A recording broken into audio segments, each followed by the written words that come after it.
My cheating wife who left me in the hospital 12 years ago is back, begging for forgiveness. But her reason left me speechless. Hey Reddit. 12 years ago, I was in the hospital after a terrible car accident. I had broken several bones, was barely able to move, and needed months of recovery. At the time, I was married to Sarah. We had been together for 5 years, and I thought she was my rock. But a week into my hospital stay, she stopped showing up.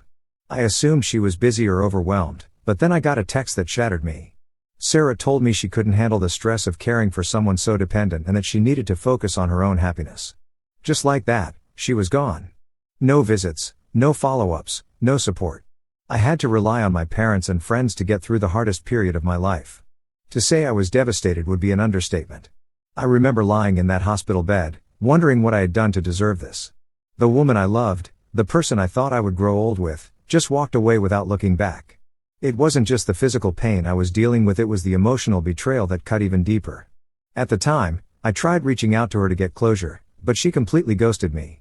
I later learned through mutual friends that she had moved in with someone else shortly after leaving me.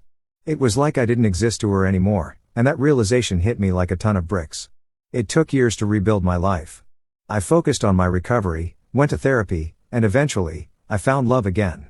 My wife now, Emily, is everything Sarah wasn't: kind, loyal, and strong. Together, we've built a beautiful life, and I haven't looked back until last week. Out of nowhere, I got a message from Sarah. She wanted to meet and talk. At first, I thought about ignoring her, but curiosity got the better of me. I wanted to know what could possibly be so important after all these years. When we met, she broke down in tears and begged for my forgiveness. She said leaving me was the biggest mistake of her life. Then came the bombshell: she had left me because she had started seeing someone else. That relationship crashed and burned a few years later, and she spent the last decade regretting everything. Now she wanted another chance, claiming she's a changed person. She even hinted that she still had feelings for me. What shocked me the most wasn't just her confession, but the audacity of it all. After all this time, she thought she could undo the damage she caused with a few tears and apologies. I didn't say much during that meeting, I was too stunned to react. I told her I needed time to think, but honestly, I feel like there's nothing to think about. My life is great without her. Why would I risk everything I've built for someone who walked away when I needed her the most? Update. After my initial post, I decided to talk to Sarah again, mostly out of curiosity. I wanted to understand why she thought she could waltz back into my life after everything she had done. During our conversation, she admitted she had been following me on social media for years. She saw pictures of my family and knew I had moved on, but she said she still felt like she needed to try. She revealed more about her relationship with the man she left me for. Apparently, he was controlling and abusive, and their breakup left her in pieces. She said she spent years in therapy, trying to make sense of her mistakes, and now she felt ready to make amends. She insisted she wasn't trying to ruin my life but just wanted to fix her karma. I asked her what she expected from me. Did she think I would leave my wife and kids for her? She said no, but she hoped we could at least rebuild some kind of relationship, even if it was just as friends. She said she's been struggling with guilt and loneliness and thought making amends might help her heal. She also brought up how much my recovery inspired her. She said seeing how I picked myself up after she abandoned me made her realize how much she took me for granted. While part of me appreciated the sentiment, another part of me felt deeply insulted.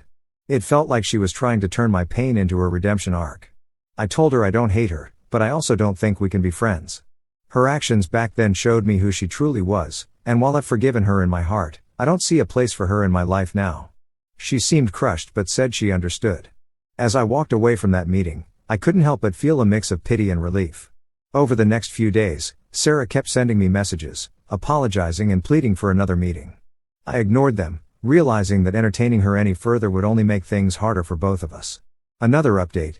After our conversation, Sarah sent me a long message apologizing again and asking if I could forgive her one last time. She brought up specific memories from our marriage, our wedding day, trips we took, moments we shared, and it was clear she had been holding on to those memories for years. It was strange reading her words. Part of me felt sad for her, but another part of me felt angry. She had no right to try and drag me back into the past after I had worked so hard to move forward. I talked to my wife, Emily, about it. She listened patiently and told me she trusted me to handle the situation, but she also reminded me that Sarah's guilt wasn't my burden to carry. A few days later, Sarah showed up at my work. She claimed she just wanted to talk but seemed desperate. She said she couldn't move on until I forgave her in person. Her presence at my office was unsettling, and I told her that she needed to respect my boundaries. After that, I blocked her number and social media accounts. Sarah's behavior started to weigh on me. I began questioning why I even entertained her in the first place. Emily reassured me that I did nothing wrong and reminded me that Sarah's attempts to reconcile were her problem, not mine. It was a tough reminder, but one I needed to hear. Later, I found out from a mutual friend that Sarah had been telling people she was trying to reconnect with me and fix what she ruined. It felt manipulative, as if she was trying to paint herself as the victim. That was the final straw for me. Final update. It's been a few weeks since my last update, and I feel like this chapter is finally closed. After blocking Sarah, I sent her a final email. I told her I forgave her for what she did all those years ago, but I needed to focus on my family and my future. I wished her the best and made it clear that I didn't want any further contact. Life has returned to normal, and I'm grateful for the peace I've found. Emily and I recently celebrated our anniversary, and the experience with Sarah only made me appreciate my wife more. She has been my rock through all of this, and I can't imagine a better partner to share my life with. Looking back, I realized Sarah's return wasn't about me. It was about her trying to find closure for herself. While I understand that, I also know that her closure doesn't have to come at the expense of my happiness. I've built a beautiful life, and I'm not going to let anyone from my past disrupt that. Since then, I've also decided to stop dwelling on the what-ifs. While it's easy to get caught up in the past, I've learned that true healing comes from embracing the present and the people who truly matter. My wife and kids are my everything, and they remind me every day that I made the right choices. To anyone reading this, my advice is simple: don't let the ghosts of your past haunt your future. Forgiveness is for your own peace, but boundaries are just as important. Sometimes, the best thing you can do is leave the past where it belongs behind you.